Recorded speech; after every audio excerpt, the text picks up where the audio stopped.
Terima kasih Anda masih bersama kami. Bagi Anda yang baru saja bergabung, kami hadirkan kembali 3 berita utama hari ini. 2 kelompok pemuda di Medan Belawan, Kota Medan terlibat tawuran.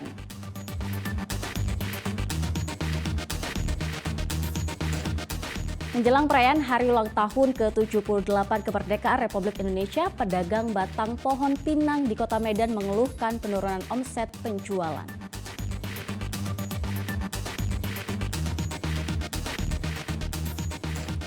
Menyulap batang pohon kelapa sawit yang sudah tidak produktif jadi olahan gula aren.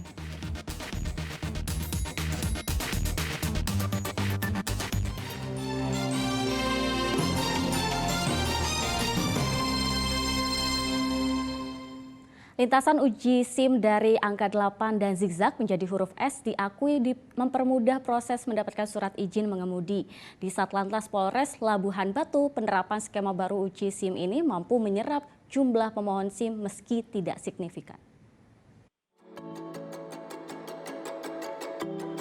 Aturan baru lintasan uji praktik pengajuan pembuatan surat izin mengemudi atau SIM kendaraan bermotor yang dikeluarkan oleh Kakor-Lantas Polri telah diterapkan di Polres Labuan Batu sejak 7 Agustus lalu. Dengan mengganti angka 8 dan zigzag menjadi lintasan huruf S, menjadikan tingkat kesulitan pada uji praktik semakin menurun. Adanya perubahan sirkuit ini mendapat apresiasi dari pemohon SIM. Sebelumnya dengan lintasan angka 8 dan zigzag mengakibatkan pemohon baru SIM harus beberapa kali mengajukan permohonan pembuatan SIM. Seperti pengalaman Wagiran, pemohon SIM di Satlantas Labuan Batu. Wagiran mengakui tingkat kesulitan uji praktik lama dengan yang baru sangat berbeda. Lintasan uji SIM baru dirasa lebih mudah. Nah, gimana saat uji praktik tadi gimana? Mungkin lebih mudahin lah daripada yang dulu apa dapatnya itu kalau 8 ya. Mungkin ini lebih mudah lagi lah gitu. Oh, kemarin tuh sempat ngurusin? Udah sampai 2 kali. Cuma yang terakhir dia sampai mati lah 2 tahun gitu. Makanya tadi ikut ujian lagi ya? Ikut ujian lagi, diperbarui lagi lah kan itu. Jadi kesulitan ketika yang praktek dulu sama yang sekarang ini gimana perbandingannya? Sulitan dulu lah daripada sekarang. Perubahan lintasan uji praktik ini menyerap antusiasme para pemohon SIM meski tidak signifikan. Kenaikan jumlah pemohon masih berkisar 5 orang per hari dari rata-rata 20 pengajuan SIM. Telah dirubah praktek uji SIM, di mana sebelumnya yang angka 8 dengan zigzag ditiadakan menjadi huruf S, di mana tujuannya agar masyarakat lebih mudah untuk melakukan praktek uji SIM. Nah, sejauh ini gimana penerapannya sendiri?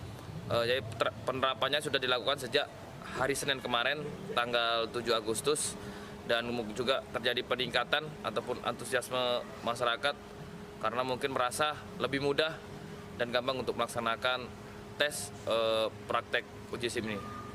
Kemudian kita juga memberikan bimbel atau bimbingan belajar kepada penguji yang tidak lulus selama 2 kali. Karena kita juga pada saat hari itu juga melakukan tes dan dinyatakan tidak lulus, kita ada waktu selama 14 hari untuk pengulangan. Lapangan uji praktik SIM Satlantas Polres Labuan Batu berukuran panjang 37,8 meter dan lebar 24,7 meter. Tuti Alawi Alubis melaporkan dari Kabupaten Labuan Batu. Pihak kepolisian dari Polda Sumatera Utara kembali menggerebek sebuah ruko tempat beroperasinya pangkalan gas di Kabupaten Deli Serdang. Polisi menemukan 751 tabung gas hasil oplosan dari subsidi ke non-subsidi yang siap diperdagangkan.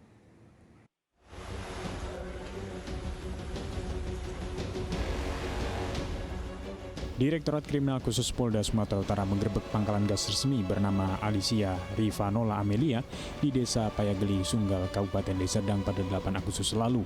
Saat penggerebekan terdapat 3 pekerja tengah melakukan aktivitas pemindahan gas dari tabung gas bersubsidi 3 kg ke tabung 12 kg non-subsidi. Aktivitas pengoplosan gas yang dilakukan pangkalan gas ini telah berlangsung selama lebih kurang 1 tahun terakhir. Namun demi menghindari penggerebekan, aktivitas pengoplosan dilakukan dengan berpindah-pindah. Ketiga pekerja yang tertangkap mengoplos ditetapkan sebagai tersangka masing-masing Birma Manurung, Maridos Manurung, serta Rohiki Pasaribu. Sementara pemilik pangkalan serta seorang mandor berhasil kabur. Polisi enggan menyebut nama pemilik pangkalan penyalur gas bersubsidi ini.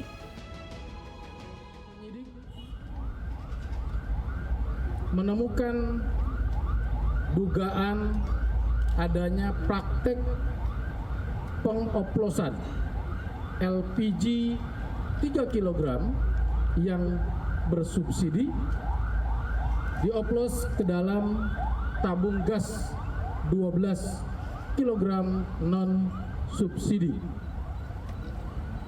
Sementara yang pindah tempat, dan pada pengungkapan hari Selasa yang lalu, ini adalah tempat yang kedua yang berhasil dibongkar, dilakukan pemeriksaan oleh penyidik Indaksi Krimsus Polda Sumatera Utara.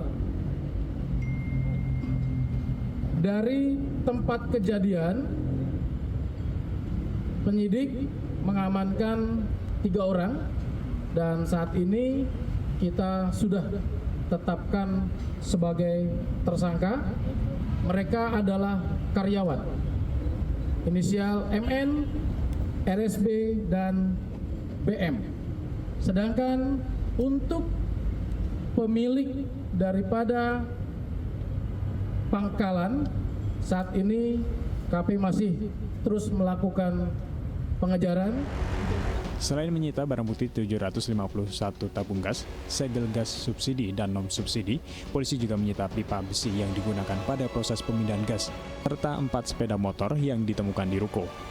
2 sepeda motor diantaranya merupakan milik mandor dan pemilik pangkalan yang berhasil kabur. Tuti Alawiyah Lubis melaporkan dari Kota Medan. Batang pohon kelapa sawit yang sudah tidak produktif lagi biasanya ditebang dan menjadi limbah di perkebunan.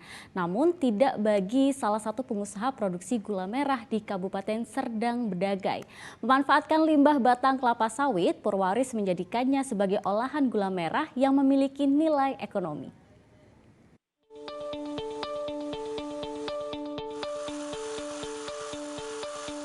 Pohon kelapa sawit yang sudah tidak produktif dan akan ditebang kini tidak lagi dibuang atau hanya dijadikan limbah yang ditimbun untuk kembali menjadi pupuk.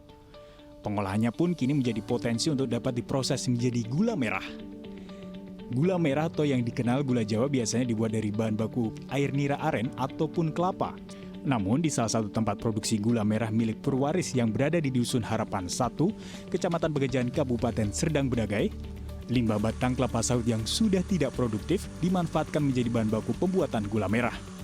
Bagian pohon kelapa sawit yang dapat diolah adalah bagian ujung atasnya yang sudah dibersihkan dan dipotong untuk mendapatkan air nira yang akan menjadi bahan baku utama pembuatan gula merah. Kemudian setelah melalui sejumlah tahapan, air nira dari pohon kelapa sawit tersebut akan dimasak sama halnya seperti proses pembuatan gula merah pada umumnya. Dalam sehari, di tempat ini mampu memproduksi 500 kg gula merah dan dijual dengan harga Rp13.000 per kilogramnya. Di ujung pohon kita bersihkan, tinggal umputnya itulah kita potong. Kalau kami bilang deres, kita potong di deres. Nah, itu setiap hari pagi sore keluarlah air itu. Nah, itulah namanya air nira sawit. Setelah itu Pak, setelah diambil airnya, proses pemasakannya seperti apa? Prosesnya kita bawa pulang, baru kita masak dulu di kuali-kuali ini lah. Kita jadikan nira, jadikan apa itu setengah matang. Nah itu baru kita kelola lagi. Ada campuran sedikit gula putih itu, baru jadi kayak gini dia. Saat ini olahan gula merah dari kelapa sawit hanya dipasarkan di sejumlah wilayah di Kota Medan dan sekitarnya. Ia berharap usahanya ini dapat dipasarkan sampai keluar Pulau Sumatera. Muhammad Hamdani melaporkan dari Kabupaten Serdang Bedagai.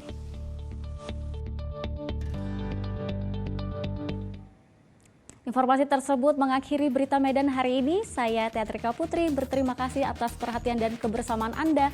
Selamat beraktivitas dan sampai jumpa.